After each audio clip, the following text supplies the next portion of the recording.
এই লোকগুলো যতই ইমানদার দাবি করুক, যতই কোরআন পড়ার দাবি করুক, যতই তাহাজ্জুদ পড়ার দাবি করুক, যতই হাজী সাহেব নামের সঙ্গে লেখুক না কেন, না, ফালা ওয়া রাব্বিকা লা ইউমিনুনা, আপনার রবের কসম এই লোকগুলো মুমিন নয়। হাত্তা ইউহাক্কিমুকা ফীমা শাজারা বাইনাহুম, যতক্ষণ পর্যন্ত তাদের পারস্পরিক মামলা মোকদ্দমার ক্ষেত্রে, বিচারের ক্ষেত্রে, শাসন কার্যের ক্ষেত্রে আপনার আদালতে বিচার ফয়সালার জন্য না আসবে, কোরআন সুন্নাহর বিধান কায়েম না করবে, শুধু কায়েম করলে চলবে না। সুম্মা লা ইয়াজিদু ফি আনফুসিহিম হারাজাম মিম্মা কাদাইতা, আপনি যে শাসন করবেন, আপনি যে বিচার করবেন, এই ব্যাপারে তাদের মধ্যে কোনো সংশয় থাকতে পারবে না। আল্লাহর আইন নিয়ে কোনো সংশয় থাকবে না, আল্লাহর আইনকে নিয়ে কোনো মজাক করতে পারবে না। আল্লাহ এটা কেন করলেন? অর্ধেক কেন সম্পদ দিলেন নারীদেরকে? কেন নারীদেরকে পর্দার বিধান দিলেন? কেন চোরের হাত কাটার বিধান দিলেন? কেন মদ হারাম করলেন? কেন সুদ হারাম করলেন? এই সব প্রশ্ন করতে পারবে না। সুম্মা লা ইয়াজিদু ফি আনফুসিহিম হারাজাম মিম্মা কাদাইতা ওয়া ইউসাল্লিমু তাসলিমা, সম্পূর্ণভাবে কোরআনের সামনে আনুগত্য না করা পর্যন্ত সে মুমিন হতে। বোঝা গেল কোরআন শাসন করার জন্য আগমন করেছে। কোরআন সমাজের অন্ধকার দূর করে আলোর মশাল জ্বালাবার জন্য এসেছে। এই কোরআনকে কায়েম করার জন্যই আল্লাহর নবী এত মর্যাদা। এই কোরআন কায়েম করার জন্য তিনি আগমন করেছেন। কোরআনের 3 জায়গায় আল্লাহ একই কথা বলেছেন। সূরা তাওবা 33 নম্বর আয়াত, সূরা সফ 9 নম্বর আয়াত, সূরা ফাতহ 28 নম্বর আয়াত। আল্লাহ একই কথা 3 বার বলেছেন আর বলছেন, হুয়াল্লাযী আরসালা রাসূলাহু বিল হুদা ওয়া দীনিল হক লিইয়ুযহিরাহু আলাদ দীন কুল্লিহি।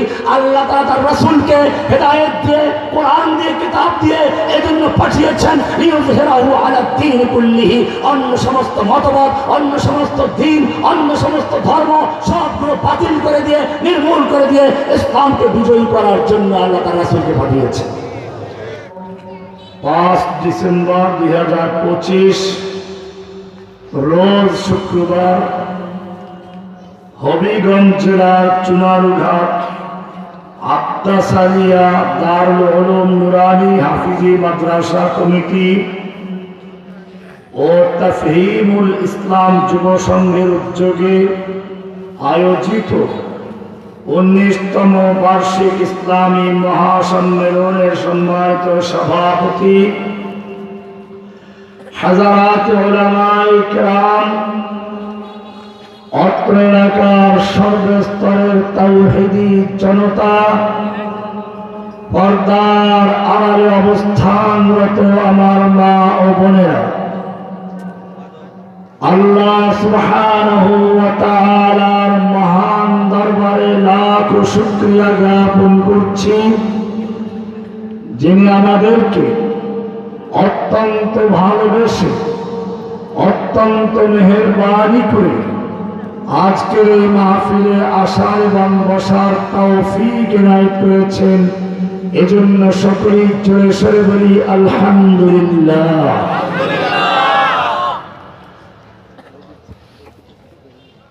আল্লাহ সুবহানাহু ওয়া তাআলা এই কোরআন নাযিল করেছেন মানুষের কল্যাণের জন্য। কোরআন আল্লাহর কালাম, আল্লাহর কথা। আল্লাহ সুবহানাহু ওয়া তাআলা এই কোরআনকে নাযিল করার জন্য কোন কাগজের টুকরা, চামড়ার টুকরা ব্যবহার করেন নাই, ধুলাবালু পরে নষ্ট হয়ে না যায়। পাথরের টুকরা ব্যবহার করেন নাই, ভেঙ্গে চুরমার হয়ে না যায়। বাক্সবন্দি করে নাজিল করেন নাই, যাতে সেই খ্রিস্টানের পোপদের মতো, ইহুদি পাদ্রীদের মতো, খ্রিস্টানদের মতো, হিন্দু ব্রাহ্মণদের মতো বিশেষ কোন গোষ্ঠী আল্লাহর কালামকে কুক্ষিগত করতে না পারে। সেজন্য কোরআনকে সংরক্ষণ করার জন্য, কোরআনকে হেফাজত করার জন্য আল্লাহ সুবহানাহু ওয়া তাআলা মানুষের কলবকে, মানুষের সিনাকে নির্বাচন করেছেন। একটু আগে এসে পৌঁছলাম, ছোট ছোট বাচ্চারা দেখা করলো, মাদ্রাসার ছাত্ররা তোমরা আছো, একটু দাঁড়াও তো, দাঁড়াও। ওদের দেখে মনে পড়লো, বসো, মনে পড়লো আল্লাহ রাব্বুল আলামিন কেন কোরআনকে পাহাড়ে নাজিল করেন নাই। কোরআন বলছে লাউ আনসালনা হাযাল কুরআন আলা জাবাল, আমি এই কোরআনকে যদি কোনো পাহাড়ের উপর নাজিল করতাম, আলা জাবালিন নাকেরা, যে কোনো পাহাড়, যে কোনো স্থানে, হোক সে হিমালয়, হোক সে অন্য কোনো বড় পাহাড়, লাউ আনসালনা হাযাল কুরআন আলা জাবাল, আমি এই কোরআনকে যদি কোনো পাহাড়ের উপর নাজিল করতাম, লারাআইতাহু খাশিআন মুতাসাদ্দিআ, তুমি দেখতে এই কোরআনের ভয়ে, কোরআনের ভারে, আল্লাহর ভয়ে পাহাড় নত হয়ে যেত, খাশিআন, তার মাথা নত হয়ে যেত, মুতাসাদ্দিআন, ভেঙ্গে চুরে চুরমার হয়ে যেত, টুকরো টুকরো হয়ে যেত, মিন খাশিয়াতিল্লাহ, আল্লাহর ভয়ে। আল্লাহ রাব্বুল আলামিন সেই মহান কোরআনকে, ভারী কোরআনকে আল্লাহ রাব্বুল আলামিন নাজিল করার জন্য মানুষের কলবকে নির্বাচন করেছেন। প্রশ্ন হচ্ছে, এত বড় ভারী কালাম কি করে মানুষের সিনার মধ্যে সংরক্ষণ করবেন, মানুষ কি করে বহন করবে?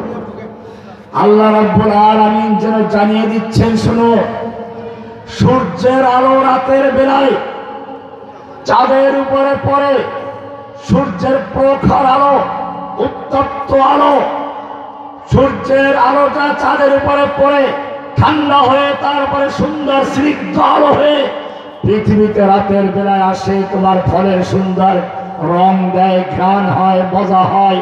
ঠিক তেমনি ভাবে আল্লাহ রাব্বুল আলামিন এই কোরআনকে সরাসরি এই বাচ্চাদের কলবে নাজিল না করে সর্বপ্রথম আল্লাহর নবীর কলবে নাজিল করেছেন। আর সেজন্য তার কলবকে প্রস্তুত করা হয়েছে, শক্তিশালী করা হয়েছে। কোরআন বলছে, আলাম নাশরাহ লাকা সাদরাক, হে নবী, আপনার কোরআনকে আমি মুক্ত করেছি, প্রশস্ত করেছি। ও আদানা আনকা বিজরাক, সমস্ত দুর্বলতা সব দূর করে দিয়ে পাহাড়ের চেয়ে শক্তিশালী করে আপনার কলবে আমি কোরআন নাজিল করতে যাচ্ছি। ইন্না সানুলকি আলাইকা কওলান সাকিলা, এক ভারী কোরআন, এক কঠিন কিতাব আপনার কলবে নাজিল করে ঠান্ডা করে তারপরে মুমিনদের কলবে স্থানান্তর করবে।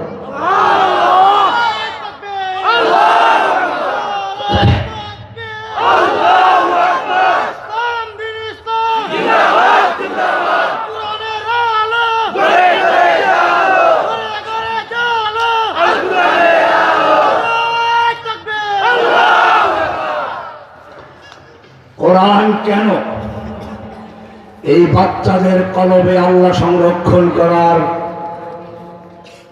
নির্বাচন করলেন? আল্লাহ সুবহানাহু ওয়া তাআলা কোরআনে বলেছেন,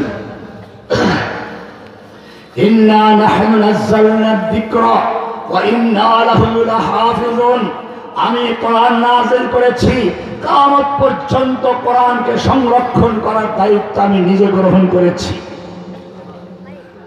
ইংরেজরা যখন ভারতবর্ষ দখল করেছিল, মুসলিম শাসনকে ধ্বংস করে তার জায়গায় ইংরেজ ক্ষমতা দখল করেছিল। ইংরেজদের দালালদের কাছে পরামর্শ চাইল, হিন্দু ব্রাহ্মণদের কাছে, দালালদের কাছে, কাদিয়ানি গোলামের কাছে, আমরা ভারতবর্ষ দখল করেছি, আমাদের শাসন কি করে স্থায়ী হবে, পাকা হবে? ইংরেজদের দালালরা বলল, তোমরা ভারতবর্ষ মুসলমানদের হাত থেকে দখল করেছ, মুসলমানদের কাছে যতদিন পর্যন্ত কোরআন থাকবে, ওদের কাছে যতদিন পর্যন্ত মসজিদ মাদ্রাসা আছে, ওদের আলেমরা যতদিন বেঁচে থাকবে, তোমাদের ক্ষমতা স্থায়ী হওয়া সম্ভব নয়।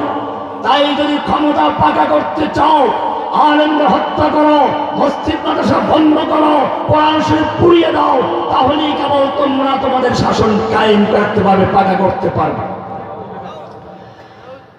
ডক্টর টমসন লেখেন, 1857 সালের পর থেকে শুরু হলো মুসলিম নিধন প্রকল্প।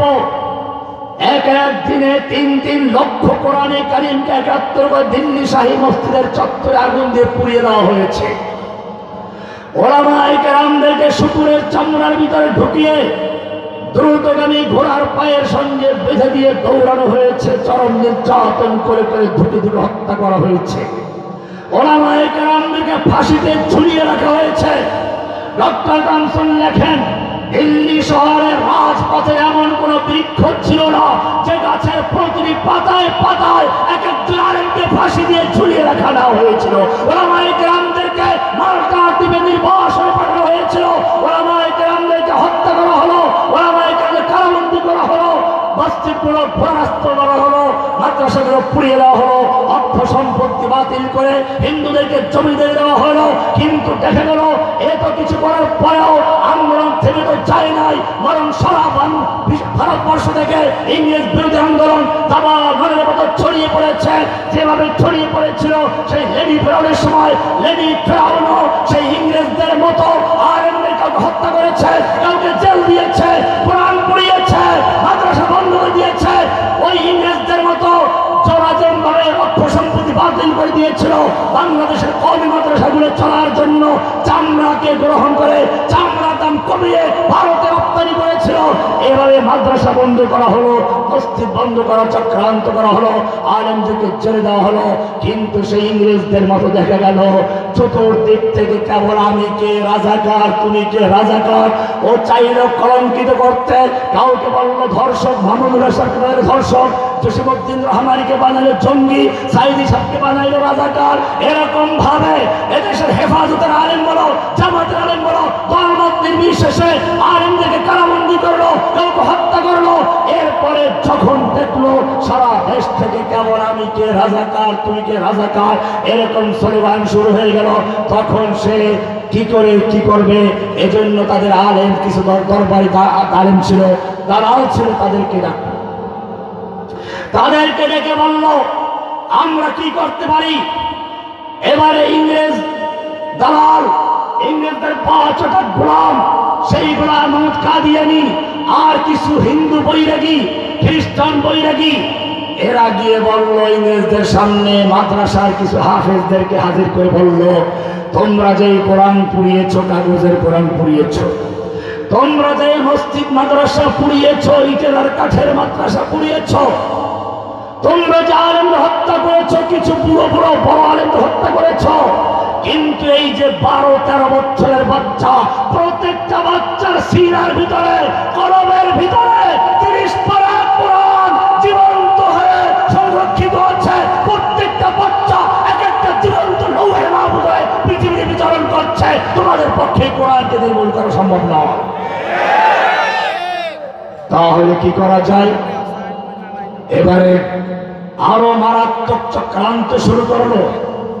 সেই চক্রান্ত হলো আমি মুসলিমদেরকে মারবো না, মাদ্রাসা বানাবো, মসজিদ বানাবো, মডেল মসজিদ বানাবো।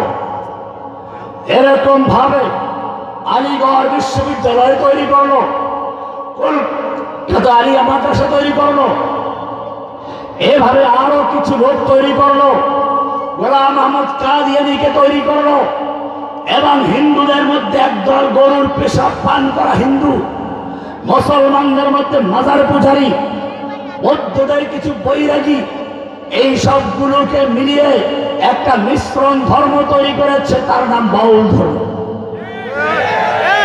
এই বাউলরা ইংরেজদের তৈরি করা ধর্ম। কেন তৈরি করেছিল? ওরা দেখলো মুসলিমদেরকে মারে ইসলাম শেষ করা যায় না, ইসলামকে শেষ করতে হলে ইসলামের আকীদা বিশ্বাসকে ধ্বংস করতে হবে, ইসলামকে ধ্বংস করতে হলে তাওহীদকে ধ্বংস করতে হবে। সেজন্য যাদের তৈরি করা হয়েছিল একদল ভণ্ড, কবর পূজারী, মাজার পূজারী, একদল এমন লোক যেই লোকগুলোর সাথে ইসলামের কোনো সম্পর্ক নেই, এমন লোকদেরকে ঢুকিয়ে দেওয়া হলো ইসলামকে বিতর্কিত করার জন্য। ঠিক একইভাবে ওই লেডি ফেরাউনও চেষ্টা করেছিল শাহবাগের গণজাগরণ তৈরি করে এদেশের মুসলমানদের ভেতর থেকে আল্লাহ রসুলের প্রেম ভালোবাসা দূর করে দিয়ে তার বাবাকে প্রতিষ্ঠিত করা, জয় আল্লাহু আকবার স্লোগান বন্ধ করে জয় বাংলা, আর মুহাম্মদুর রাসূলুল্লাহকে বন্ধ করে জয় বঙ্গবন্ধু প্রতিষ্ঠা করার চক্রান্ত করা হয়েছিল।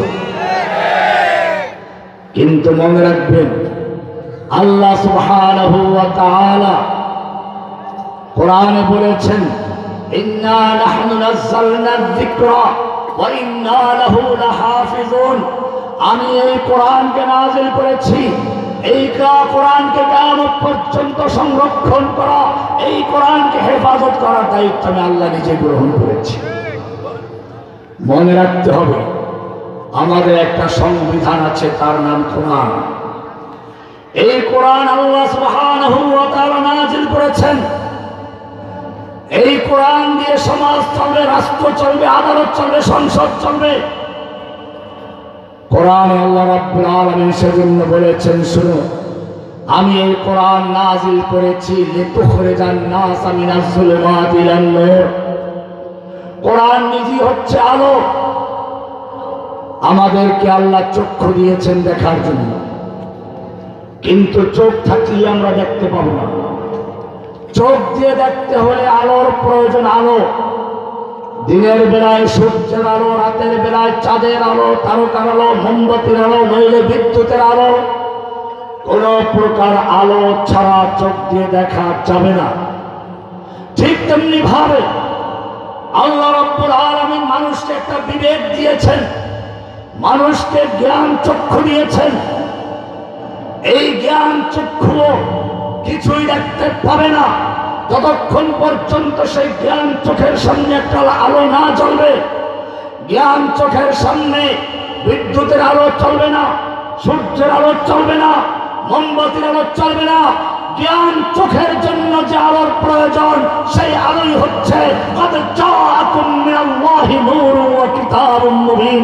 আল্লাহ রাব্বুল আলামিন জ্ঞান চোখের জন্য আলো হিসেবে আল কোরআন নাযিল করেছেন। এই আল কোরআনের আলো যাদের জ্ঞান চোখের সামনে না জ্বলবে, সে যত বড় বিজ্ঞানী হোক, যত বড় জ্ঞানী হোক, সে মানুষ নয়। সে বানরের সন্তান হতে পারে, সে শিম্পাঞ্জি হতে পারে, ওরাং উটাং হতে পারে, সে পশু হতে পারে, সে মানুষ হতে পারে না। কোরআন কি সুন্দর করে বলেছে, আর রহমান আল্লামাল কোরআন খালাকাল ইনসান। রহমান আল্লাহ, রহমান আর রহমান আল্লামাল কোরআন, শিক্ষা দিয়েছেন কোরআন। খালাকাল ইনসান, সৃষ্টি করেছেন মানুষ। উল্টো হয়ে গেল। আল্লাহ বলছেন আল্লামাল কোরআন আগে, খালাকাল ইনসান পরে। তুমি প্রশ্ন করবে, আল্লাহ তুমি তো উল্টা বলেছ। আর রহমান আল্লামাল কোরআন, শিক্ষা দিয়েছেন কোরআন, তারপরে খালাকাল ইনসান। অথচ মানুষটা আগে সৃষ্টি হয়, জন্ম হয়, তারপরে কোরআন শিখে। তুমি তো উল্টা বললে। আল্লাহ রাব্বুল আলামিন না, আমি উল্টা বলি নাই। ওই যে দেখো একদল লোক, তারা মানুষ, তাদের চেহারা মানুষের মতো, হাত পা মানুষের মতো, তারা জ্ঞানী বিজ্ঞানীও বটে, কিন্তু কোরআনের আলো না থাকার কারণে তারা নিজেদেরকে বানরের বাচ্চা বলে দাবি করছে। এই জুলাই আগস্টের পরেও তো একদল লোক এই দেশের জনগণকে বানর বানাবার চক্রান্ত করেছে।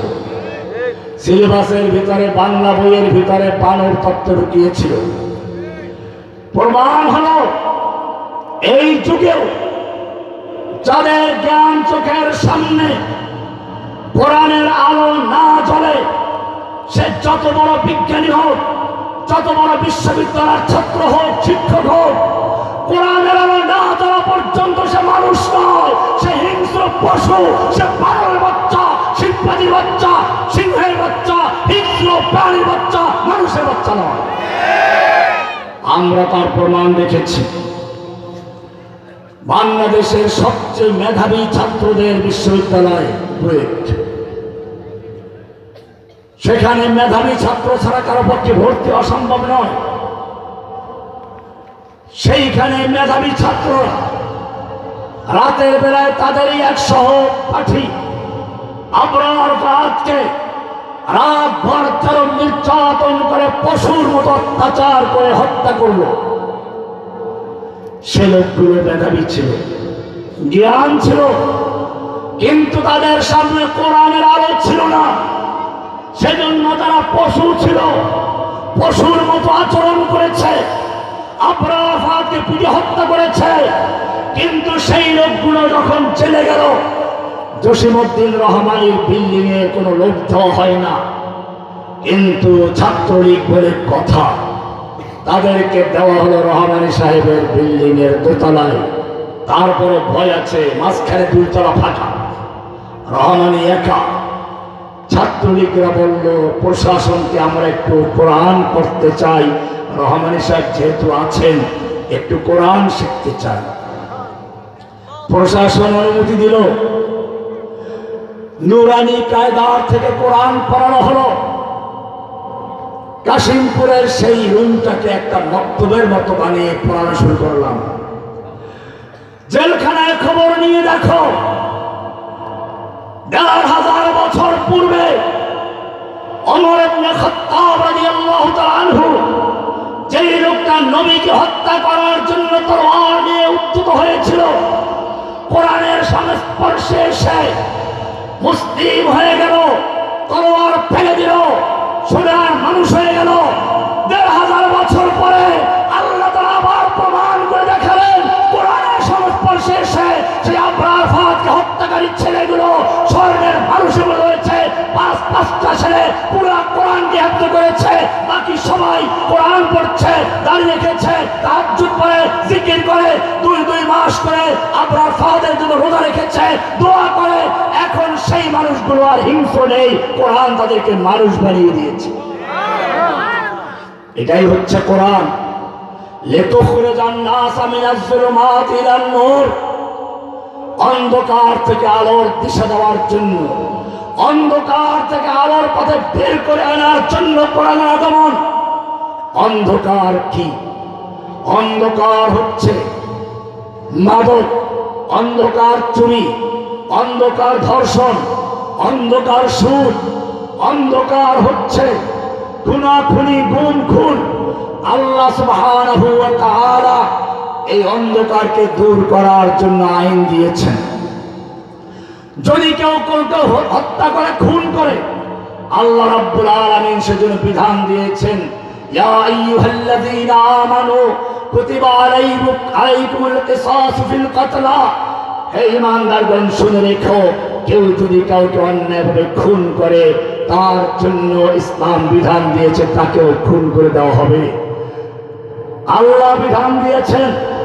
আফগানিস্তানে সেই আইন বাস্তবায়ন করা হলো, সেখানে খুন বন্ধ হয়ে গেছে।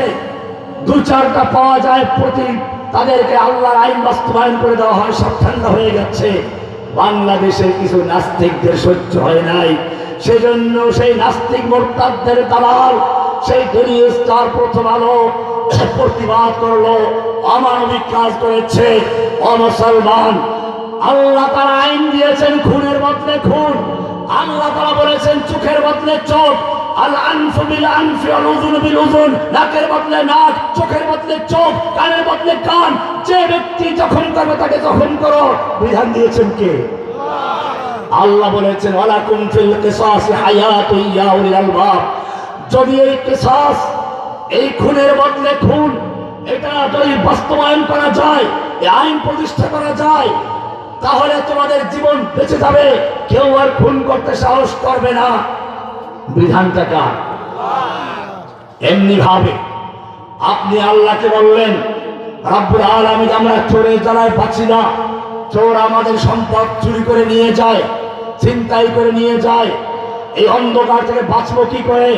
কোরআন বলছে ওয়াস-সারিকু ওয়াস-সারিকাতু ফাকতাউ আইদিয়াহুমা, চোর পুরুষ হোক নারী হোক, ওদের হাত কেটে দাও। এটা আল্লাহ প্রদত্ত শাস্তি, নাকালাম মিনাল্লাহ, আল্লাহর দেওয়া শাস্তি, কারো ক্ষমা করার অধিকার নেই। শাস্তিটা দিয়েছেন কে? যদি হাত কাটার বিধান কার্যকর থাকে, কেউ চুরি করতে সাহস করবে? কে আছে এরকম? 1 কোটি টাকা দেওয়া হবে, তারপরে বলা হবে তার হাতটা, ডান হাতটা কেটে দেওয়া হবে, কেউ রাজি হবে? বিধানটা কে দিয়েছেন? যারা আল্লাহর আইনকে বর্বর বলে, আল্লাহ তাআলা চোরের হাত কাটার বিধান দিয়ে বর্বরতা করেছেন, মায়া দেখাচ্ছে, তারা ভুল ধরছে কার? আল্লাহর এই বিধান কার পরিবর্তন করার ক্ষমতা নেই। হাদিস পড়ুন, মক্কা বিজয় হলো মাত্র 3 দিন হলো, এর মধ্যে একটা চুরির ঘটনা ঘটে গেছে। চুরি করেছে মক্কার সম্ভ্রান্ত বংশ কুরাইশের একটা শাখা বনু মাখজুম গোত্রের মেয়ে, নামটাও আমাদের নবীর মেয়ে ফাতেমার নামে নাম। মক্কার লোকেরা চিন্তায় পড়ে গেল, এই মহিলার হাত কাটা গেলে ইতিহাস হয়ে থাকবে। মক্কা বিজয়ের পরে সর্বপ্রথম ঘটনা, এটার থেকে বাঁচা যায় কি করে এটাকে রক্ষা করা যায়। নবীর কাছে একটু সুপারিশ করা দরকার। সুপারিশ করবে কে? সেজন্য সবাই ধরল আল্লাহর নবীর পালক পুত্র যায়েদ, তার পুত্র উসামা, নবীর পালক নাতি উসামা বিন যায়েদ রাদিয়াল্লাহু তাআলা আনহুকে সবাই ধরলো। তুমি তো দাদার কাছে কত কথাই বলো, একটু সুপারিশ করবা, বুঝিয়ে বলবা। মক্কা বিজয়ের পরে প্রথম ঘটনা, কুরাইশ বংশের সম্ভ্রান্ত নারী হাত কাটা গেলে মক্কার লোকদের বদনাম হয়ে যাবে। আপনিও তো কুরাইশ বংশেরই লোক, তাছাড়া ওই মেয়েটার নামও আপনার কলিজার টুকরা ফাতেমার নামে নাম। এছাড়া মাত্র মক্কা বিজয় হলো, হাত কাটা গেলে পরে আপনার মক্কার ইতিহাস হয়ে থাকবে।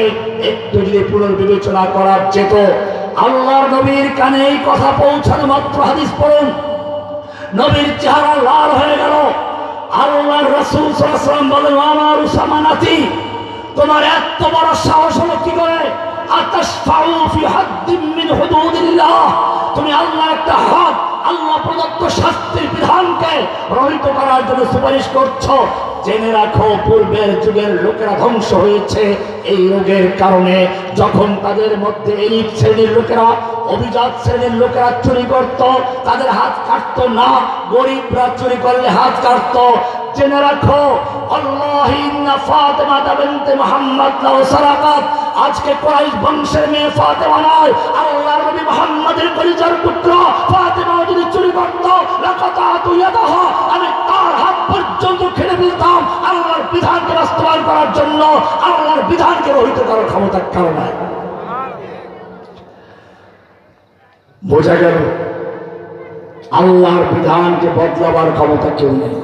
কিন্তু মনে রাখতে হবে, এই আইন দিয়ে ওরা ভয় দেখায়, দুনিয়া প্রচার করে এই আইন বাস্তবে হাত কাটা যাবে। কিন্তু জেনে রাখবেন, এই আইন পেঁয়াজ চোর, লবণ চোর, তেল চোর, আলু চোর, চাউল চোর, গম চোরদের জন্য নয়, গরিব চোরদের জন্য নয়। এই আইন তখনই নাযিল করা হয়েছিল যখন খয়বর বিজয়ের পরে সব মানুষের আর্থিক অবস্থা ভালো হয়ে গেল, অন্ন, বস্ত্র, বাসস্থান, শিক্ষা, চিকিৎসা আর কোনো অভাব থাকলো না। এখন আর চুরি করার কোনো প্রয়োজন নেই। এরপরে যদি কেউ চুরি করে, বুঝতে হবে সে বিদেশে টাকা পাচার করে বেগম পাড়া তৈরি করার জন্য, বাংলা তৈরি করার জন্য, বাগান বাড়ি তৈরি করার জন্য, বিলাসিতা করার জন্য চুরি করছে। ওর হাত কেটে দাও, ওর হাত রক্ষা করার কেউ নেই। এই বিধানটা গরিব চোরদের জন্য না। এর প্রমাণ, ওমর রাদিয়াল্লাহু তাআলা আনহুর যুগে দেশে অভাব দেখা দিল, তিনি রাষ্ট্রীয় প্রজ্ঞাপন জারি করলেন, রাষ্ট্রীয় ফরমান জারি করলেন, প্রত্যেক বিচারকের কাছে এই হুকুম জারি করলেন, দেশে অভাব দেখা দিয়েছে। এখন যদি কেউ চুরি করে, যাচাই করে দেখবে কেন চুরি করছে। এমনটা যদি হয়, শিশু বাচ্চা ক্ষুধার কারণে কান্নাকাটি করছে, চোখ দিয়ে পানি পড়ছে, মা বাবা সহ্য করতে পারে নাই, শিশু বাচ্চার মুখ শুকিয়ে গেছে, ক্ষুধার কারণে কান্নাকাটি করছে, এইটা সহ্য করতে না পেরে চুরি করেছে। এই কারণে চুরি করলে কেউ হাত কাটবে না, কারণ এই চোরদের হাত কাটার জন্য ইসলাম বিধান দেয় নাই। ওমর কি করে আল্লাহর আইনকে রহিত করলেন, ভালো করে বুঝে নাও। ওমর আল্লাহর নবীর ছাত্র, তিনি বুঝতে পেরেছেন এই আইনটা সাধারণ লোকদের জন্য নয়, ক্ষুধার কারণে নয়। আল্লাহর নবী বলেছেন, ইদরাউল হুদুদ মাস্তাতাতুম। পরবর্তীতে মুফতিয়ানে কেরাম উসুল বের করেছেন, আল হুদুদ ওয়াল কিসাস তানদারিউ বিশুবহাত। পরিষ্কার হয়ে গেল, এই আইন ক্ষুধার জন্য যারা চুরি করে তাদের জন্য নয়। এই আইন হচ্ছে যারা সচিবালয়ে বসে বসে, অফিসে বসে বসে, ব্যাংকে বসে বসে, অথবা মন্ত্রী হয়ে, এমপি হয়ে যারা দেশের অর্থ চুরি করে বিদেশে বিড়ম্বনা বানায়, যারা দেশের অর্থ চুরি করে লোকারে পালিয়ে যাওয়ার পরেও শত শত ভরির 832 ভরি স্বর্ণ পাওয়া গেল, যারা বিদেশ যাওয়ার সময় নেতা নেত্রীকে ভুলে গেল, সেই ব্রিফকেস ভরা, লাগেজ ভরা স্বর্ণ, রৌপ্য, টাকা পয়সা নিতে ভুল করে না। এই সমস্ত ভিআইপি চোরদের জন্য কোরআন বলেছে, আস-সারিকু ওয়াস-সারিকাতু ফাকতাউ আইদিহুমা, চোর পুরুষ ও নারী ওদের হাত কেটে দাও। বিধান দিয়েছেন কে? এই আইন যদি বাস্তবায়ন হয় তাহলে মনে রাখবেন ওই ভিআইপি চোরদের হাত কাটা যাবে। এই কারণে তারা আল্লাহর আইনের বিরোধিতা করে। এমনি ভাবে সমাজের আরো বড় একটা রোগ আছে, মাদক, নেশা। এই নেশার কারণে মাকে ছেলেরা হত্যা করে, বন্ধু বান্ধবের সাথে ঝগড়া লাগে, লড়াই লাগে, চুরি হয়, ছিনতাই হয়। আল্লাহ রাব্বুল আলামিন বলছেন এই মাদকের অন্ধকার থেকে যদি আলো জ্বালাতে চাও, কোরআনের সূরা মায়দা 5 নম্বর সূরা 90-91 নম্বর আল্লাহ বলছেন ইন্নামাল খামরু ওয়াল মাইসিরু ওয়াল আনসাবু ওয়াল আজলামু রিজসুম মিন আমালিশ শাইতানি ফাজতানিবুহু। মদ, জুয়া, মূর্তি, লটারি এগুলো শয়তানের নাপাক কাজ। তুমি যদি মুমিন হয়ে থাকো, এগুলো থেকে নিরাপদ দূরে থাকো, অনেক দূরে থাকো। খবরদার, এগুলো হারাম করা হয়েছে। এরপরে আল্লাহ বলছেন কেন হারাম করেছি জানো? আমি তোমাকে বিবেক দিয়েছি, জ্ঞান দিয়েছি। এই বিবেকটাকে সংরক্ষণ করতে হবে, জ্ঞান দিয়ে আল্লাহকে চিনতে হবে, আল্লাহর সৃষ্টি গবেষণা করবা। এই জ্ঞানকে নষ্ট করে মাদক, এই মাদক মানুষের মধ্যে শত্রু তৈরি করে। কোরআন বলছে ইন্নামা ইউরিদু শাইতানু আইয়ুকিয়া বাইনাকুমুল আদাওয়াতা ওয়াল বাগদা ফিল খামরি ওয়াল মাইসির। মদ এবং জুয়ার মাধ্যমে শয়তান মানুষের মধ্যে শত্রুতা সৃষ্টি করে, ঘৃণা সৃষ্টি করে। মা বাবার সঙ্গে সন্তানের শত্রুতা তৈরি হয়, ছিনতাই করে, চুরি করে, বন্ধু বান্ধবের সাথে চুরি হয়, শত্রুতা তৈরি হয়, সমাজ নষ্ট হয়, দেশ নষ্ট হয়, রাষ্ট্র নষ্ট হয়। আর সেই কারণে ভারত থেকে মাদক পাচার করা হয়, বার্মা থেকে পাচার করা হয় যুবকদের মাথা নষ্ট করার জন্য, বিবেক নষ্ট করার জন্য। কারণ ওরা জানে যদি কোনো দেশকে, কোনো জাতিকে ধ্বংস করতে হয়, ওদের যুবকদেরকে নষ্ট করতে হবে। এই যুবক সমাজকে নষ্ট করার জন্য, যুব সমাজকে ধ্বংস করার জন্য শিক্ষা ব্যবস্থা ভেঙে দেওয়া হয়েছিল। স্বৈরাচারী হাসিনা ভারতকে উন্মুক্ত করে দিয়েছিল, মাদক পাচার শুরু হয়েছিল, সারা দুনিয়ার মাদক বাংলাদেশে এসেছিল। মাদকের চালায় এদেশের যুব সমাজ ধ্বংসের ধার প্রান্তে গিয়েছিল। আল্লাহ সুবহানাহু ওয়া তাআলা সে সময় সেই আসহাবে কাহাফদের মতো কোন নবী রাসূল পাঠান নাই, যাদের কাছে কোনো নবী যায় নাই, রাসূল দেন নাই। নিজেদের থেকে আল্লাহ বুঝিয়ে দিলেন তোমাদেরকে জাগতে হবে, সমাজকে জাগাতে হবে, অন্ধকারকে দূর করতে হবে। সেজন্য আল্লাহ রাব্বুল আলামিন মাদ্রাসা, স্কুল, কলেজ সব জায়গার ছাত্রদের একত্র করে বললেন সাবিলুনা সাবিলুনা আল জিহাদ আল জিহাদ, স্বৈরাচার ধরো। এইভাবে তারা যখন এগিয়ে গেল, স্বৈরাচার পালিয়ে চলে যাচ্ছে। মাদকের ব্যবসায়ী, মাদকের সম্রাঙ্গী এই স্বৈরাচারী লেডি ফেরাউন দেশ ছাড়তে বাধ্য হয়েছে। আল্লাহ মাদককে হারাম করেছেন তোমার বিবেককে ঠিক করার জন্য, তোমার সেই আল্লাহ প্রদত্ত জ্ঞানকে ঠিক রাখার জন্য। এই জ্ঞানকে ঠিক রাখার জন্য আল্লাহ মদকে হারাম করেছেন। এই মদকে যারা লাইসেন্স দিয়ে বিক্রি করা বৈধ করে দেয়, এই মদকে যারা লাইসেন্স দিয়ে পান করা, খাওয়া বৈধ করে দেয়, ও আমার জাতি, আল্লাহর হারামকৃত বস্তুকে যারা লাইসেন্স দিয়ে হালাল করে দেয়, সে ব্যক্তি মুসলমান না কাফের। আল্লাহ তাআলা এবারে জিনার বিচারকে হারাম করেছেন কেন? ভালো করে শুনো। মানুষকে আল্লাহ তাআলা বলেছেন আলাকাদ কাররামনা বনি আদম, আমি বনি আদমকে সম্মান করেছি। বনি আদম কুকুর নয়, বনি আদম শুকুর নয়। কুত্তা 10টা বাচ্চা দেয়, কয়েকদিন পরে বাচ্চা বড় হয়ে গেছে, মায়ের সঙ্গে জেনা করছে, বোনের সঙ্গে জেনা করছে, আবার বাচ্চা হচ্ছে। কে কার মা, কে কার বাপ, কে কার ভাই, কে কার বোন, কোনো পরিচয় থাকে না। রাস্তাঘাটে লাথি মারে, মারতে থাকে, গাড়ির তলে পরে মরে, এখানে মরে, সেখানে মরে। আমি মানুষকে তৈরি করেছি আশরাফুল মাখলুকাত, আলাকাদ কাররামনা বনি আদম। এই বনি আদমের বংশ পরিচয় সংরক্ষিত হবে। কে কার বংশ যাবে, মায়ের সঙ্গে জেনা করা যাবে না, বোনকে বিয়ে করা যাবে না। এজন্য আল্লাহ সুবহানাহু ওয়া তাআলা বলেছেন খবরদার ওয়ালা তাকরাবুজ জিনা ইন্নাহু কানা ফাহিশাতাও ওয়া সাআ সাবিলা। খবরদার জেনে রাখো, আল্লাহ তাআলা জিনা ব্যভিচারকে হারাম করেছেন। লা তাকরাবুজ জিনা, জিনা করা দূরের কথা, জিনার ধারে কাছেও যাবে না। এটা ফাহিশা, এটা হারাম কাজ, খবরদার ধারে কাছেও যেও না। এরপরে এই পর্যন্ত বলি ক্ষান্ত হন নাই। আল্লাহ তাআলা বলেছেন আল্লাহর বিধানকে অমান্য করে যদি কেউ জিনা ব্যভিচার করে, তাহলে শুনে রেখো আল্লাহ প্রদত্ত শাস্তি আছে।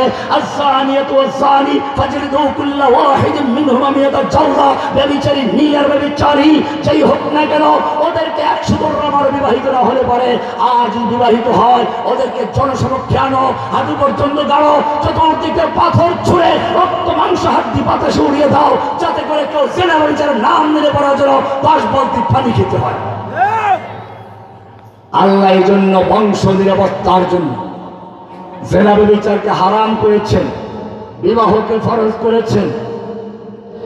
এই জেনা বিচারকে যে আল্লাহ হারাম করেছেন, সে আল্লাহর বিধানকে বাতিল করে দিয়ে যারা বেশ্যাখানা পতিতালয় লাইসেন্স দিতে চায়, নারী কমিশনের নামে যারা বেশ্যাখানাকে যৌনকর্মী বলে বৈধতা দিতে চায়, ও আমার জাতি, আল্লাহর হারাম কিন্তু জেনাকে যারা লাইসেন্স দিয়ে বৈধ করতে চায়, ওদেরকে যৌনকর্মী বলে প্রতিষ্ঠা দিতে চায়, তারা মুসলমান না কাফের? ওদের পশ্চিমাদের কাছে বাপ থাকে কোথায়? 1 ক্লাবে বাপ থাকে, 1 ক্লাবে মা কার বাপ কার কোনো খবর থাকে না। আমি একটা লজ্জার গল্প বলি, শুনতে বড় খারাপ শোনা যায়, কিন্তু তোমাকে বুঝতে হবে। একটা মেয়ে সেজে গুজে বাহিরে যাচ্ছে, তার ভাই বলছে কোথায় যাচ্ছ? ভাই যে ছেলে বন্ধুর সঙ্গে ডেটিং এ যাচ্ছি। ভাই বলল আজকে ডেটিংটা বাসায় সারলে হয় না? এই বলে ভাই বোনে জেনায় লিপ্ত হয়েছে।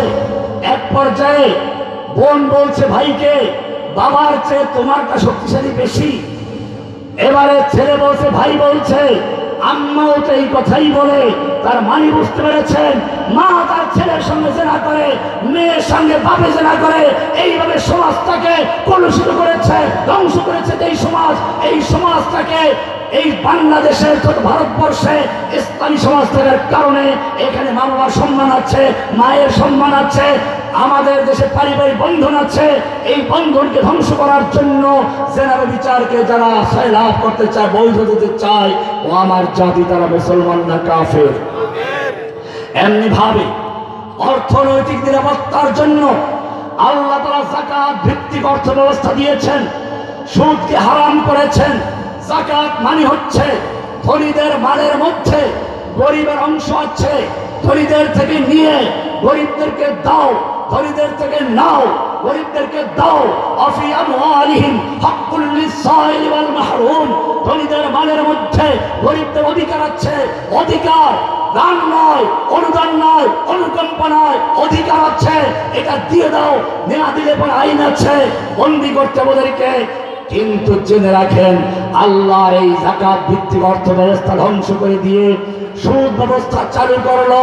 সুদ মানে হচ্ছে ধনীরা ব্যাংকে টাকা রাখবে, গরিবরা সেখান থেকে সুদের টাকা নিবে, বাড়ি করবে, গরু কিনবে, ফসল করবে। বন্যা এসে গরু মরে গেছে, ফসল নষ্ট হয়ে গেছে, বাড়িঘর ভেঙে গেছে, কিন্তু ওদের সুদ মওকুফ হবে না। জমি বিক্রি করে সুদের টাকা পরিশোধ করো। এভাবে গরিবদের থেকে নাও, ধনীদেরকে দাও। যাকাত হচ্ছে কি? ধনীদের থেকে নাও, গরিবদেরকে দাও। সুদ হচ্ছে গরিব থেকে নাও, ধনীদেরকে দাও। এবারে কোরআনে আসুন, আল্লাহ রাব্বুল আলামিন বলছেন, অর্থনৈতিক ভারসাম্য যদি রক্ষা করতে চাও, সমাজের থেকে দারিদ্রতা দূর করতে চাও, তাহলে কোরআনের বিধান শুনো। আল্লাহ বলেছেন সূরা বাকারা 275 নম্বরের সামনে পড়ো। আল্লাহ বলেছেন ওয়াহাল্লাল্লাহুল বাইআ ওয়া হারামার রিবা, আল্লাহ ব্যবসাকে হালাল করেছেন, সুদকে করেছেন হারাম।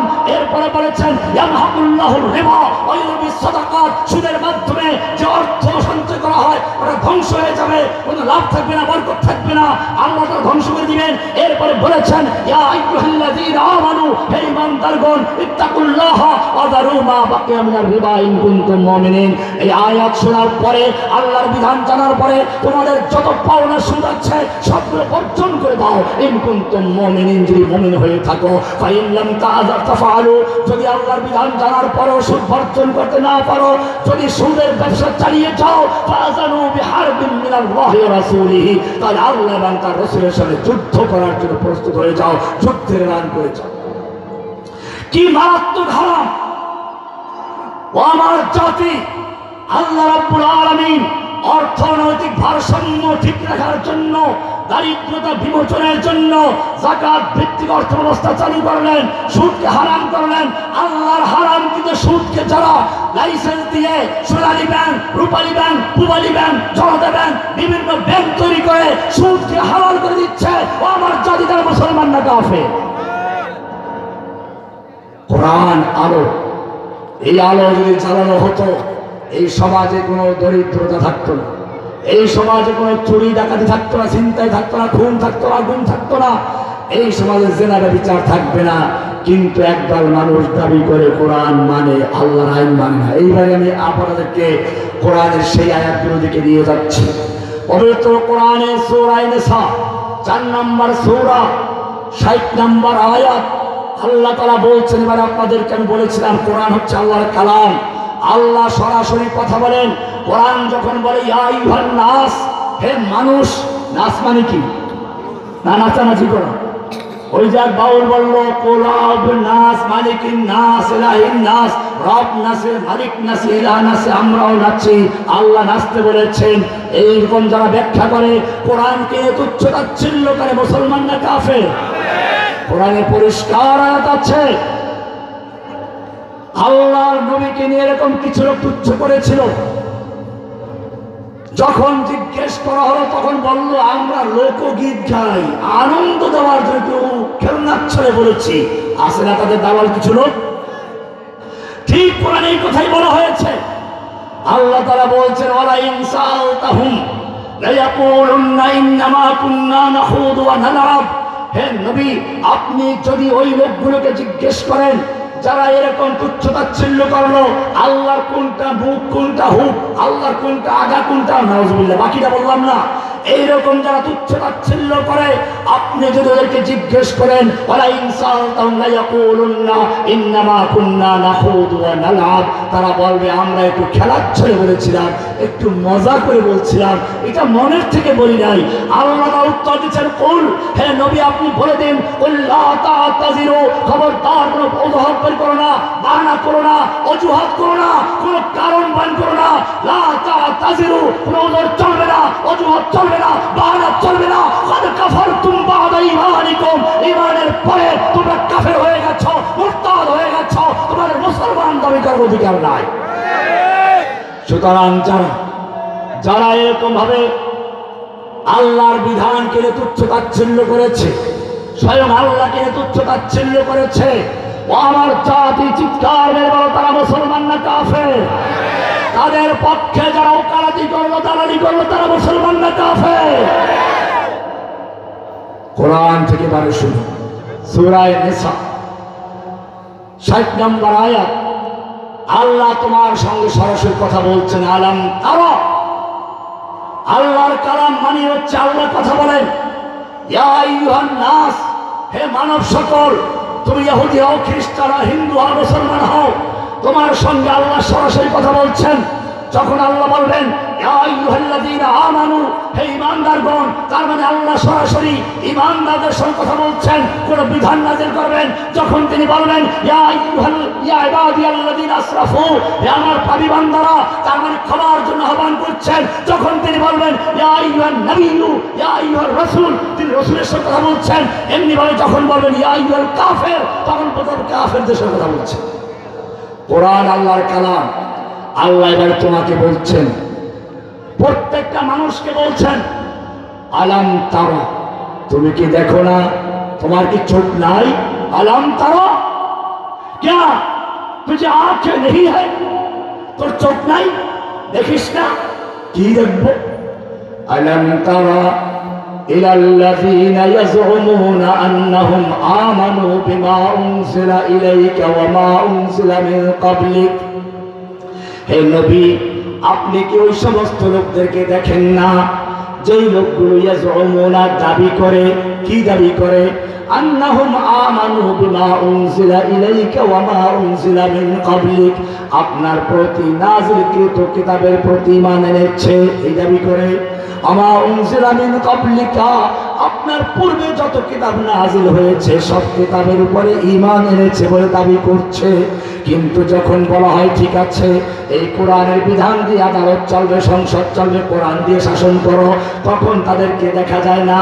ইউরিদুনা আইয়াতাহাকামু ইলাত তাগুত, তারা আল্লাহর কিতাবের আইন বাদ দিয়ে তাগুতের আদালতে বিচার নিয়ে যায়।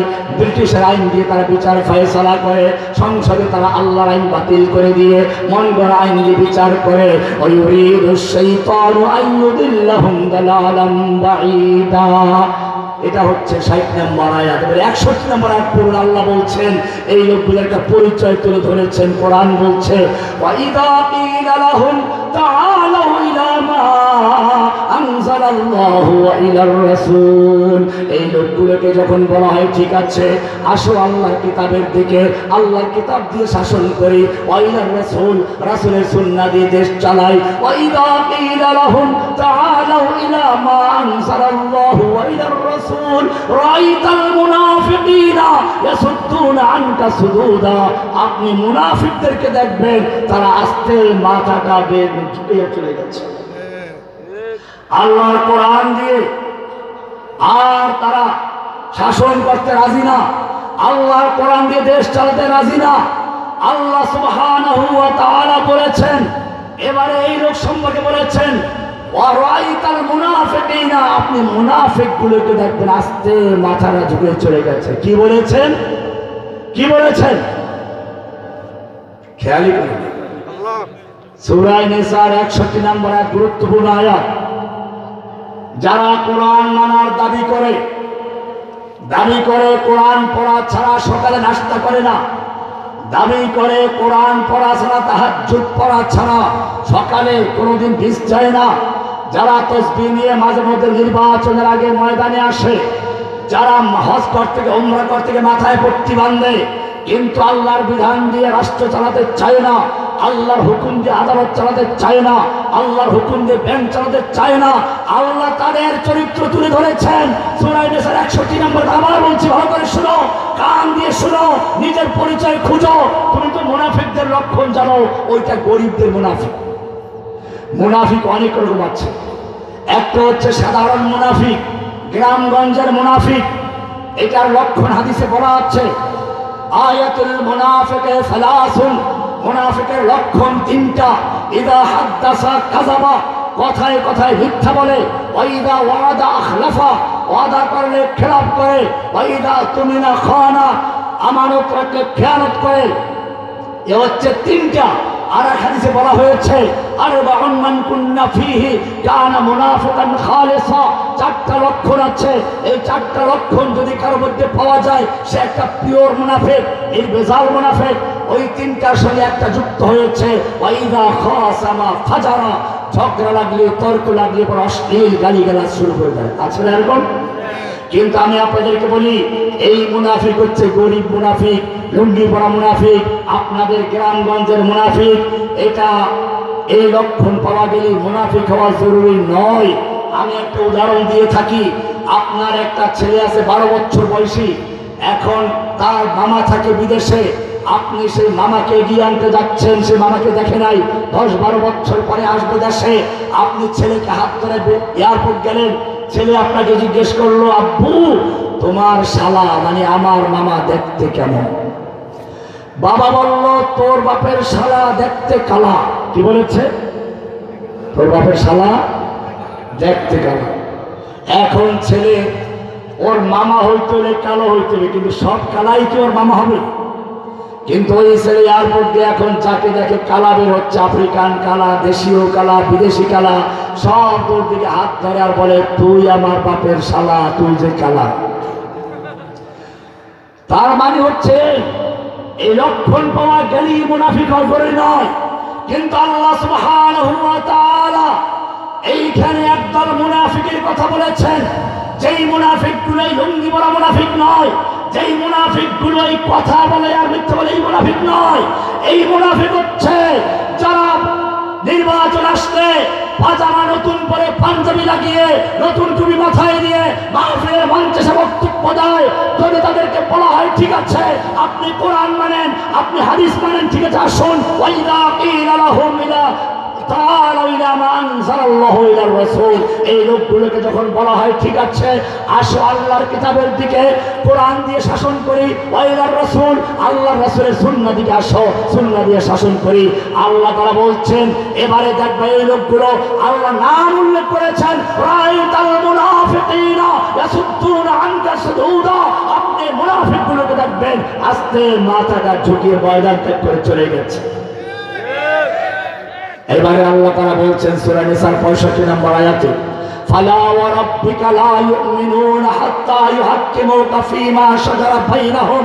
হে নবী, এই লোকগুলো যত ঈমানদার দাবি করো, যতই কোরআন পড়ার দাবি করো, যতই তাহাজ্জুদ পড়ার দাবি করো, যতই হাজী সাহেব নামের সঙ্গে লেখুক না কেন, না, ফালা ওয়া রাব্বিকা লা ইউমিনুনা, আপনার রবের কসম এই লোকগুলো মুমিন নয়, হাত্তা ইউহাক্কিমুকা ফীমা শাজারা বাইনাহুম, যতক্ষণ পর্যন্ত তাদের পারস্পরিক মামলা মোকদ্দমার ক্ষেত্রে, বিচারের ক্ষেত্রে, শাসন কার্যের ক্ষেত্রে আপনার আদালতে বিচার ফয়সালার জন্য না আসবে, কোরআন সুন্নাহর বিধান কায়েম না করবে, শুধু কায়েম করলে চলবে না, সুম্মা লা ইয়াজিদু ফি আনফুসিহিম হারাজাম মিম্মা কাদাইতা, আপনি যে শাসন করবেন, আপনি যে বিচার করবেন, এই ব্যাপারে তাদের মধ্যে কোনো সংশয় থাকতে পারবে না, আল্লাহর আইন নিয়ে কোনো সংশয় থাকবে না, আল্লাহর আইনকে নিয়ে কোনো মজাক করতে পারবে না।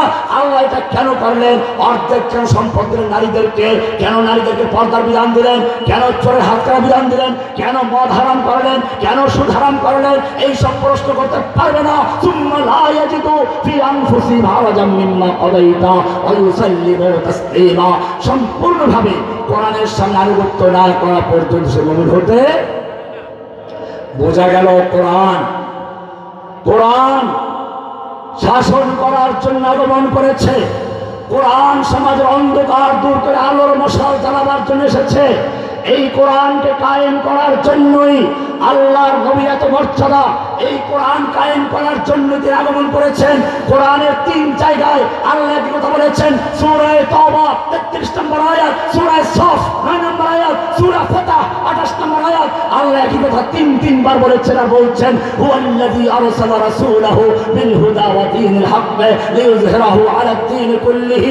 আল্লাহ তাআলা তার রাসূলকে হেদায়েত দিয়ে, কোরআন দিয়ে, কিতাব দিয়ে এজন্য পাঠিয়েছেন, লিইয়ুযহিরাহু আলাদ দীন কুল্লিহি, অন্য সমস্ত মতবাদ, অন্য সমস্ত দিন, অন্য সমস্ত ধর্ম সবগুলো বাতিল করে দিয়ে, নির্মূল করে দিয়ে ইসলামকে বিজয়ী করার জন্য আল্লাহ তার রাসূলকে পাঠিয়েছেন।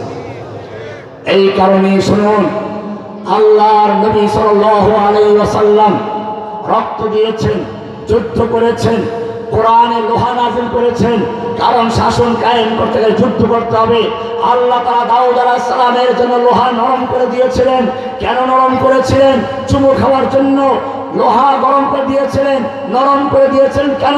কাঁটা চামচ তৈরি করে মুরগি খাওয়ার জন্য না দই খাওয়ার জন্য? কোরআন বলছে না, ওয়ালান্না লাহুল হাদিদা, আমি দাউদের জন্য লোহা নরম করে দিয়েছি। কেন নরম করে দিয়েছ? আনেমাল সাবিগাতিন, আনেমাল সাবিগাত, লৌহ বর্ম তৈরি করার জন্য গোটা দেহ থেকে রাখে, সাবিগাতিন, লৌহ বর্ম তৈরি করার জন্য, ওয়াকাদ্দির ফিস সারদে, মাপ ঠিক মতো দাও, বচনগুলো আটকাও যাতে করে যুদ্ধের সময় খুলে না যায়। এরপরে কোরআনে তোমাদেরকে একটা সূরা দিয়েছেন, সূরা আল হাদীদ। আল্লাহ তাআলা বলেছেন, লাকাদ আরসালনা রুসুলানা বিল বাইয়িনাতি ওয়া আনজালনা মাআহুমুল কিতাবা ওয়াল মিজান। আমি রাসূলদেরকে এই পৃথিবীকে আলোকিত করার জন্য, শান্তি প্রতিষ্ঠার জন্য একদিকে কিতাব দিয়েছি, হেদায়েত দিয়েছি, বাইয়িনাত দিয়েছি, লিয়াকুমান নাস বিল কিসত, ইনসাফ প্রতিষ্ঠা করার জন্য। কিন্তু সবাইকে ইনসাফের বাণী শুনিয়ে লাভ হবে না।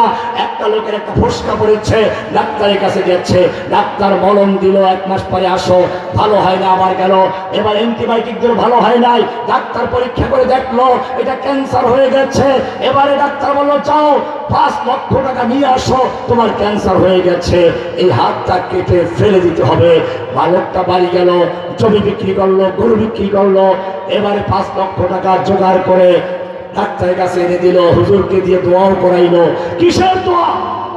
আমার হাত কেটে ফেলবে ডাক্তার, সেজন্য ভালো করে কাটতে পারে সেই দোয়া করে। ডাক্তারকে 5 লক্ষ টাকা দিল কেন? ডাক্তার তার হাত কেটে ফেলবে সেজন্য। ডাক্তার টাকা পাইল, অপারেশন রুমে নিয়ে গেল, লোক লোকটার হাতটা কেটে বিচ্ছিন্ন করে ফেললো। আজ পর্যন্ত কোনো পাগলও বলে নাই ডাক্তার তার রুমের ভেতরে নিয়ে একটা নিরীহ লোকের হাত কেন কেটে ফেললো, একটা অঙ্গকে বিচ্ছিন্ন করলো।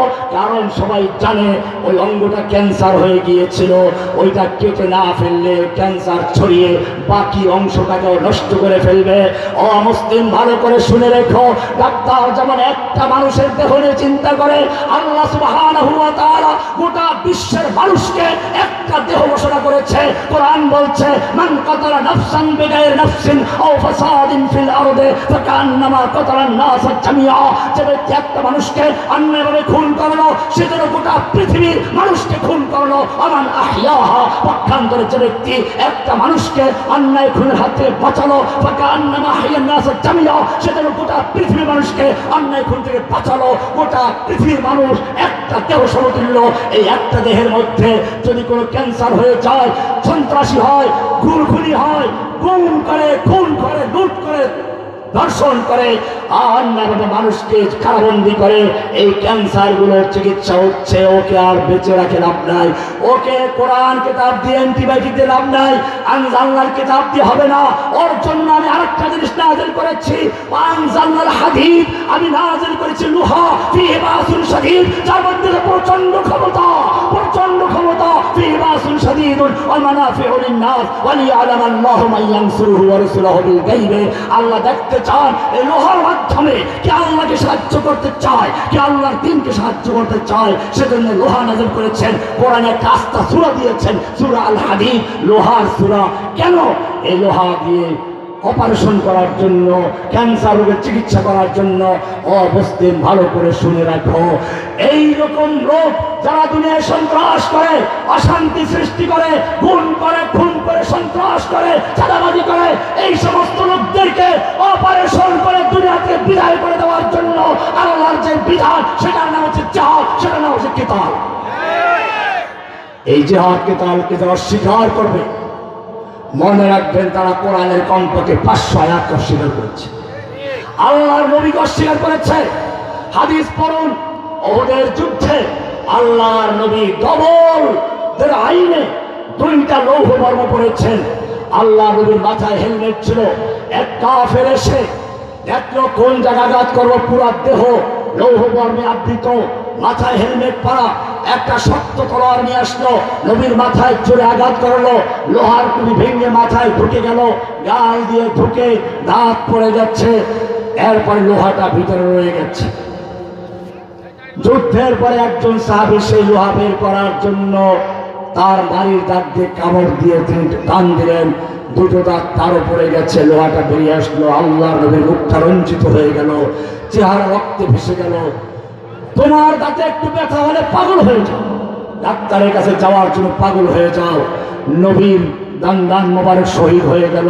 তুমি কবিতা পড়লে আনন্দ করে করে कर दिया जंगे उहद में मुस्तफा दंदा शहीद ये शरीयत ये खिलाफ हमको मिलने के लिए। আর মিলাদ পরে মিষ্টি খাচ্ছ, তুমি কি চিন্তা করেছ আল্লাহর নবীকে রক্তাক্ত হয়েছে, নবীকে তায়েফের যুদ্ধে মার খেতে হয়েছে কেন? নবীর মর্যাদা কি তোমার বুজুর্গের চেয়ে কম? তোমার বুজুর্গি, তোমার রক্ত, তোমার চেহারার চেয়ে নবীর রক্ত, নবীর চেহারা অনেক মূল্যবান। নবী রাস্তা দিয়ে চলতে গেলে মেয়েকে সে ছায়া দেয়। নবী পেশাব করতে গেছেন, খেজুর গাছ দৌড়ে এসে আড়াল করে দিচ্ছে। নবীর উপরে কোরআন না, নবী বসে আছেন, কেউ আওয়াজ করে জোরে কথা বলছে, নবীর আওয়াজ চাপা পড়ে গেছে। কোরআন বলছে লা তারফাউ আসওয়াতাকুম ফাওকা সাওতিন নবী, খবরদার নবীর আওয়াজের চেয়ে জোরে আওয়াজ করে কথা বলবি না। এমনটা যদি করিস আনতা হাবাতা আমালুকুম, তোর জীবনের সমস্ত নামাজ, রোজা, হজ, যাকাত, তাসবিহ, তাহলিল, জিহাদ, কিতাল, হজ, উমরা যা করেছিস সব বরবাদ হয়ে যাবে। ওয়া আনতুম লা তাশউরুন, টের পাবি না। এত মায়া নবীর জন্য নবীকে কেউ ডাকাডাকি করছে, ইয়া নবী ইয়া রাসূল বলে। কোরআন বলছে না, লা তাজআলু দুআ রাসূল বাইনাকুম কাদুআই বাযিকুম বাযা, তোমরা একে অপরকে যেরকম ডাকাডাকি করো সেরকম নবীকে ডাকবে না। ইয়া মুহাম্মদ, ইয়া নবী, ইয়া রাসূল সব নয়। আমি দেখো কত সুন্দর করে ডাকে আল্লাহ দাঁড়িয়ে দিলেন, ইয়া আইয়ুহার রাসূল, ইয়া আইয়ুহান নবী, ইয়া আইয়ুহার রাসূল। এই সুন্দর সুরে ইয়া আইয়ুহাল মুজাম্মিল, ইয়া আইয়ুহাল মুদ্দাসসির। নবী রুমে গেছেন, কেউ দরজা নক করছে, ডাকাডাকি করছে। আল্লাহ বলে খবরদার, ইন্নাল্লাযীনা ইউনাদুনাকা মিন ওয়ারাইল হুজুরাত আকসারুহুম লা ইয়াকিলুন। এগুলো বেয়াকুফ। আল্লাহ নবীর উপরে কোরআন নাযিল হচ্ছে, নবী কোরআন মুখস্থ করার জন্য ঠোঁট নাড়াচাড়া করছেন। কোরআন বলছে লা তুহাররিক বিহি লিসানাকা লিতাজারা বিহি। হে নবী, কোরআনকে মুখস্থ করার জন্য আপনার কষ্ট করে মুখস্থ করার কোনো প্রয়োজন নেই। ইন্না আলাইনা জামাহু ওয়া কুরআনা। গোটা কোরআনকে নূর বানিয়ে আপনার সিনায় জমা করে দেওয়ার দায়িত্ব আমি আল্লাহ নিজে গ্রহণ করেছি। ফাইযা ক্রানাহু ফাত্তাবি কুরআনা। জিবরাইল যখন আমার পক্ষ হয়ে পড়ে, আপনি তার সঙ্গে পড়ুন। সুম্মা ইন্না আলাইনা বায়ানা। এরপর বাকি দায়িত্ব আমার। এমনি ভাবে আল্লাহর নবী তাহাজ্জুদ পড়ছেন, পা ফুলে যাচ্ছে। কোরআন বলছে তাহা মা আনজালনা আলাইকাল কুরআন লিতাশকা। হে নবী, আপনাকে কষ্ট দেওয়ার জন্য আমি কোরআন নাযিল করি নাই। এমনি ভাবে সারা রাত্রে ইবাদত করার কোনো প্রয়োজন নেই, পা ফুলে যাওয়ার প্রয়োজন নেই। তাহলে কতক্ষণ ইবাদত করব? কি মায়াবী ডাক! আল্লাহ বলেন ইয়া আইয়ুহাল মুজাম্মিল কুমিল লাইলা ইল্লা কালিলা। রাত্রি জাগরণ করো, কিছুক্ষণ ঘুমাও। কতক্ষণ ঘুমাবো? নিসফাহু আও ইনকুস মিনহু কালিলা আও জিদ আলাই। অর্ধেক বা তার চেয়ে বেশি বা তার চেয়ে কম। কি মায়াবী ডাক! তার মানে হচ্ছে তুমি যেরকম সারা রাত্রে ইবাদত করলে খুশি হও, আমি আল্লাহ তোমাকে কিছুক্ষণ ঘুমান্ত দেখলে খুশি হয়ে যাই। কি মায়া নবীর জন্য! নবী মদিনায় গেছেন, মদিনায় গিয়ে ইচ্ছে হলো মক্কায় খানায় কাবার থেকে ফিরে নামাজ পড়বেন, বারবার আকাশে দেখাচ্ছেন। আল্লাহ তাআলা বলছেন, নবী তোমার চেহারা আমি দেখছি, কদ নারা তাকাল্লুবা ওয়াজহিকা ফিস সামাই ফালানুওয়াল্লিয়ান্নাকা কিবলাতান তারদাহা। আমি লক্ষ্য করছি আপনি বারবার আসমানে দিকে তাকাচ্ছেন, কিবলা পরিবর্তনের কামনা করছেন। ঠিক আছে, যান, আমি আপনার চাহিদা পূরণ করছি। আলা সাওফা ইউতিকা রাব্বুকা ফাতারদা। আপনি মক্কায় যখন ছিলেন, আবু জাহেল আপনাকে মেরেছে, আমি হামজাকে দিয়েছি। আপনি ওমরকে চেয়েছেন, ওমরকে দিয়েছি। আবু জাহেলের হাতে পাথর আছে, কথা বলিয়ে দিয়েছি। আকাশ ইঙ্গিত করেছেন, সূর্য টুকরো করে চন্দ্র টুকরো করে দিয়েছি। আপনার চাচা আবু তালেব মারা গেল, আপনার স্ত্রী খাদিজা মারা গেছে। আমুল হুজুন কষ্ট পেয়ে গেছেন, কথা বলার কেউ নেই। এখন থেকেও মায়া মমতা দিয়ে আপনাকে স্নেহ করার কেউ নেই। আমি আল্লাহ আপনাকে ডেকেছি, যাও জিবরাইল নবীকে ডেকে নিয়ে আসো। আমি আল্লাহ নিজে কথা বলছি। সুবহানাল্লাযী আসরা বিআবদিহি লাইলাম মিনাল মাসজিদিল হারাম ইলাল মাসজিদিল আকসা সুম্মা দানা ফাতাদাল্লা ফাকানা কাবা কাউসাইনি আও আদনা ফাআওহা ইলা আবদিহি মা আওহা মা কাযাবাল ফুআদু মা রা। নবীর জন্য কত ভালোবাসা! নবীকে কেউ পাগল বলছে, কোরআন বলছে না, মা আনতা বিনিআমাতি রাব্বিকা বিমাজনুন। কেউ শায়ের বলছে, আলা বিকাউলি শায়ের। আবার কেউ কাহিন বলছে, আলা বিকাউলি কাহিন। আবার নবীকে বলছে বানিয়ে বলছে। কোরআন বলছে না, মা ইয়ানতিকু আনিল হাওয়া ইন হুয়া ইল্লা ওয়াহয়ুন ইউহা। এবার বলছে না, উনি পুরোটা বানিয়ে বলেন না, কিছু মিশিয়ে দেন। কোরআন বলছে না, ওয়ালাউ তাকাফফালা আলাইনা বা'দাল আকাবির লা আখাযনা মিনহু বিল ইয়ামিন। নবীর পুত্র সন্তান মরে যাচ্ছে, নবী নির্বংশ হয়ে যাবেন, পুত্র সন্তান যে বংশ বেঁচে থাকে। কোরআন বলছে কাফেররা বলল আবু তার নির্বংশ লেজ কাটা। আল্লাহ প্রতিবাদ বলছেন না, ইন্না আতাইনাকাল কাউসার ফাসাল্লি লিরাব্বিকা ওয়ানহার ইন্না শানিকা হুয়াল আবতার। আপনার শত্রু যারা, আপনার দুশমন যারা, ওরাই নির্বংশ হবে। নবীর নাম নেওয়ার কেউ থাকবে না, পুত্র সন্তান মরে গেছে। কোরআন বলছে না, আরাফানা লাকা যিকরাক। আপনার মর্যাদা আমি সর্বোচ্চ স্থান দিয়েছি, আপনাকে আমি রহমত করে পাঠিয়েছি। ইন্না আরসালনাকা শাহিদাও ওয়া মুবাশশিরাও ওয়া নাযীরা ওয়া মা আরসালনাকা ইল্লা রাহমাতাল লিল আলামিন ওয়া মা আরসালনাকা ইল্লা কাফাতাল লিন-নাস। নবী তোমার পরে নবী আসবে কিনা? করে না, নবীর পরে নবী আসবে না। ওয়ালাকিন রাসূলুল্লাহ ওয়া খাতামান নবিয়্যিন। এত মর্যাদা যেই নবীর।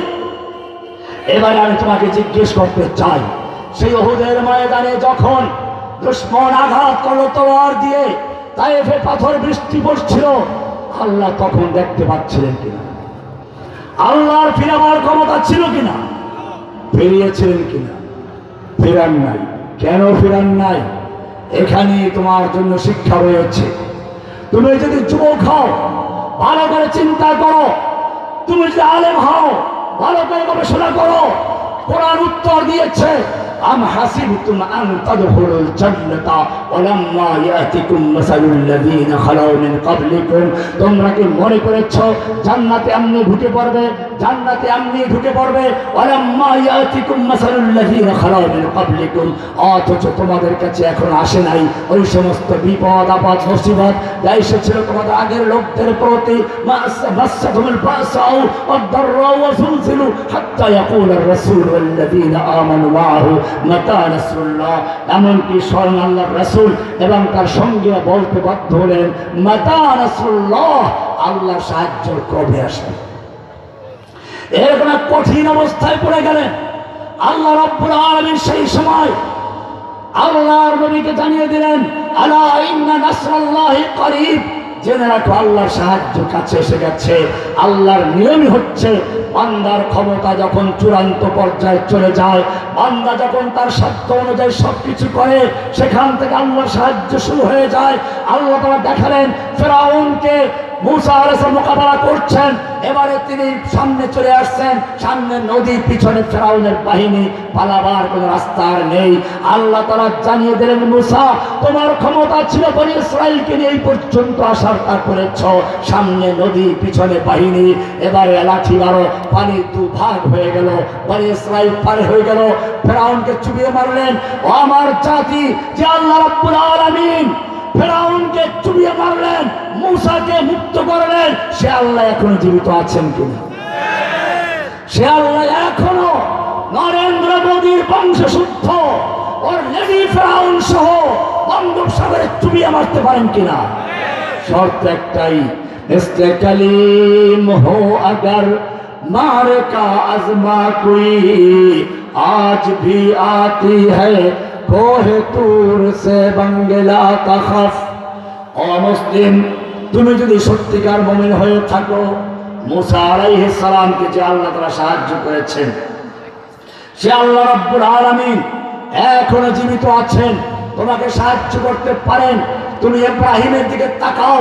আল্লাহ বলছেন ওয়াইদ বিতালা ইব্রাহিম রাব্বুহু বিকালিমাতিন ফাতাম্মাহুন্না, আল্লাহ তাআলা ইব্রাহিমকে পরীক্ষা করছেন সন্তান না দিয়ে, পরীক্ষা করছেন সন্তান দেওয়ার পরে জবাই করার হুকুম দিয়ে, পরীক্ষা করেছেন জীবন দেওয়ার জন্য আগুন নিক্ষেপ করে, আগুন নিক্ষেপ করা হচ্ছে, ফেরেশতারা পর্যন্ত আবেদন করছে রব্বুল আলামিন তোমার খলিল তো আগুনে পড়ে যাচ্ছে, পুড়ে যাবে, নমরুদ তাকে ছাড়বে না।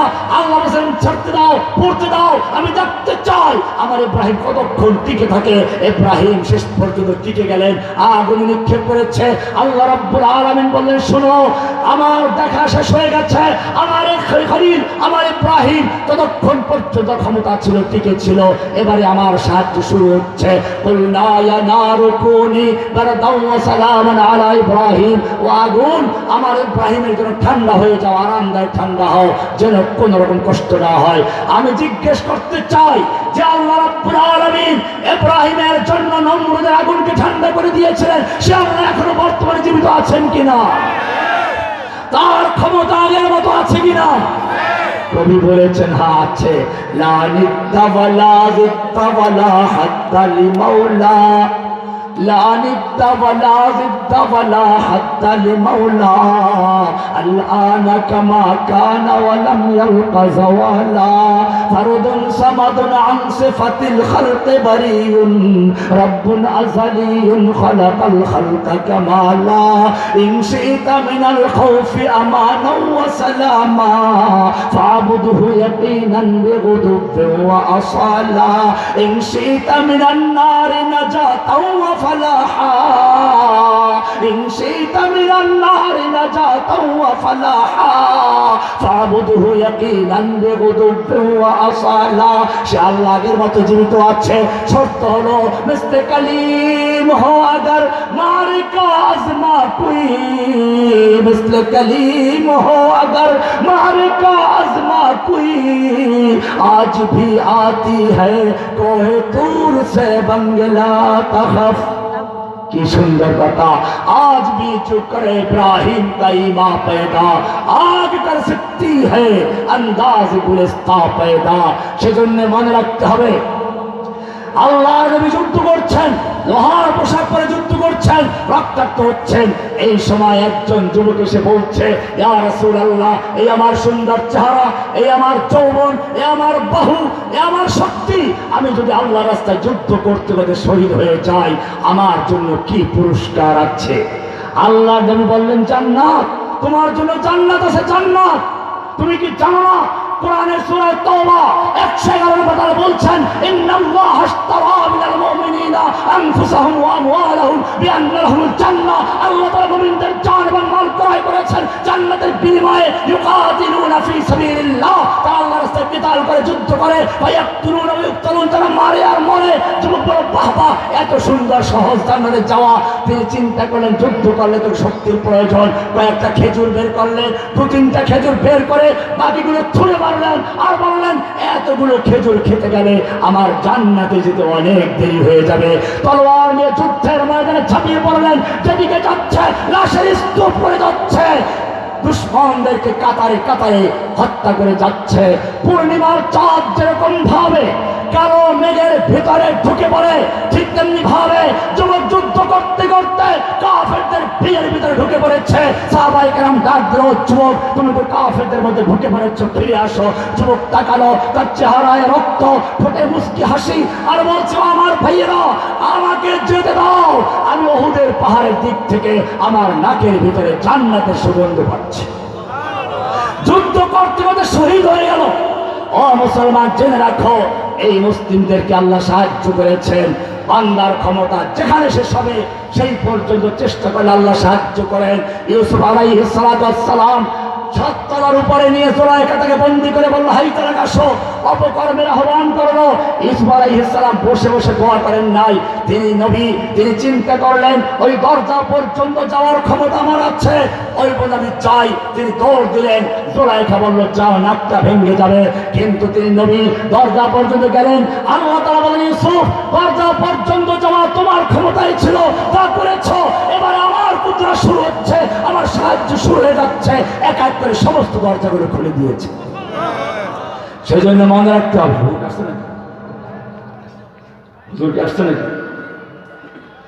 ভাইরা আমার, আমাদের মনে রাখতে হবে, আল্লাহ সুবহানাহু ওয়া তাআলা শর্ত আরোপ করেছেন, ওয়ালা তাহিনু ওয়ালা তাহজানু, তোমাদের হীনমন্য হওয়ার কোনো কারণ নেই, তোমরা চিন্তা করবে না।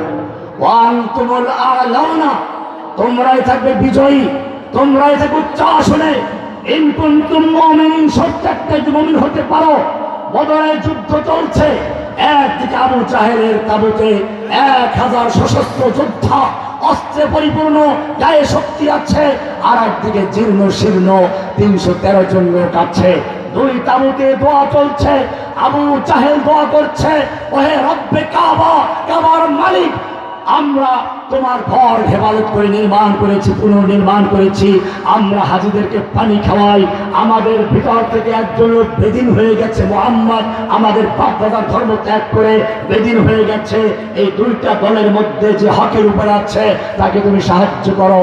এরপরে স্লোগান দেওয়া শুরু করলো, ওলো হুবাল, হুবালের জয় হোক। আবার স্লোগান দিয়ে চ্যালেঞ্জ করছে, লানাল উজ্জা ওয়ালা উজ্জা আলাইকুম, আমাদের উজ্জা আছে, দেবদেবী আছে, তোমাদের উজ্জা নাই। স্লোগান দিচ্ছে।